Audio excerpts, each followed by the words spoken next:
Hello friends, in this video I will tell you 3 how-to settings of Microsoft Excel. That is how to enable Excel macros, how to enable Excel ActiveX and how to add trusted location. So let's get started with how to enable Excel macros. To enable Excel macros, first of all you need to open Microsoft Excel on your computer. So let's start. After opening, click on File menu. In the File menu, click on Options. After that, click on Trust Center. In the Trust Center, click on Trust Center Settings. In Trust Center Settings, find the option Macro Settings. Click on Macro Settings. Here you will see different types of checkboxes.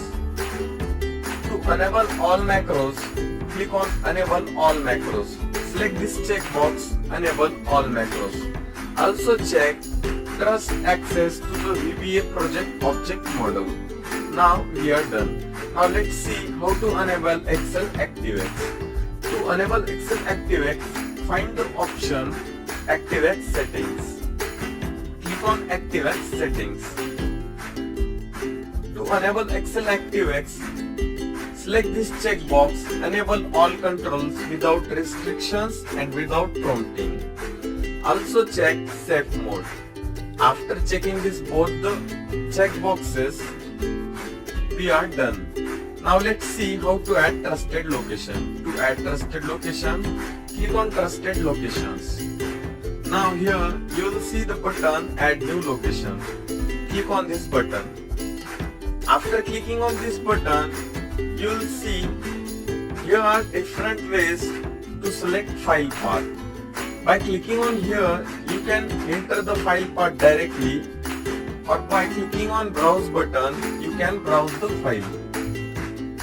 After clicking on Browse button, select the file.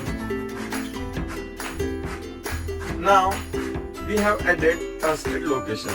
Also check this box, subfolders of this location are also trusted.